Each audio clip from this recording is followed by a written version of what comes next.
Ladang ya keren halor ke Khasi Hills Autonomous District Council nadu ki khendiat tayo balala hadian balaweng no ya ki Jingson Shar Administrator lawan ke Executive Committee ke bathamai hapo ka jingalam chung ba Tita Starwell Khan kum Chief Executive Member Wat hadian bun tayo balawan ke Executive Committee bathamai hendrai ke balabu jingkelipat ekibabun kalong ba usi hadu menta umpat bahak kam ya ki Executive Member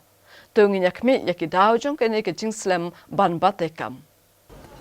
Tang hapo shisnam Khasi Hills Autonomous District Council layo Lake Executive Committee kentupru sak administrator rule. Ka isi kablayalam da uba tinwel dakar kum Chief Executive Member kala khalam no tang shipor kumju ka isi kablayalam da uba latip langkar kongor nang tawan sak administrator rule. Hadian balaweng no yak administrator rule layo pat yak isi kabalai ha kabala shimti daw MDC ka seng UDP na Sora constituency kum Chief Executive Member uba Tita Starwell Khan ubala syajit ban shimti yakani kashuki ha ka arpau sautarek ubanai leper menta kasnem arhajar arpau hendrai ka weipat ka jingkali kabala bu daki babun kadai namar bawat hadin shibna shiteng wat lalayo yaki kerteng jong ke executive member penban 4 labenta yaki tenat kibakin bat maki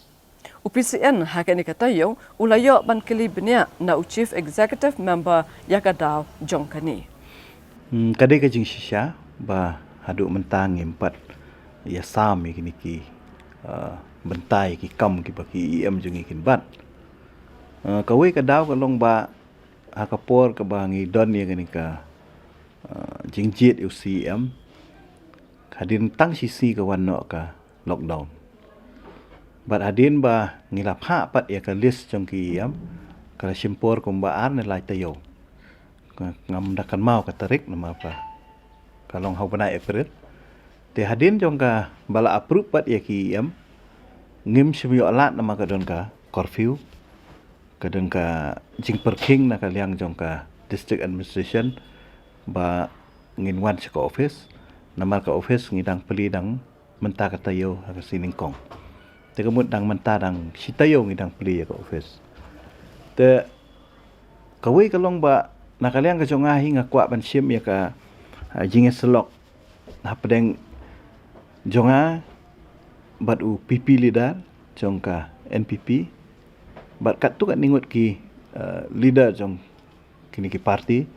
banyak konsult lang ya kini kam namar ka jing yakut na du bas dangi kalong ba ngamla ban rai mangamar we ya kanunu ka kam kadon kam ka consultation kadon kam ka jing ya pan bet lang te ya kani ngilaju ya keren na kapor sa kapor bat ki em ki jungi ngapan sngo te nangaliang ki em hadu mentahi ki 4 don kanunu ka jing keren khonyo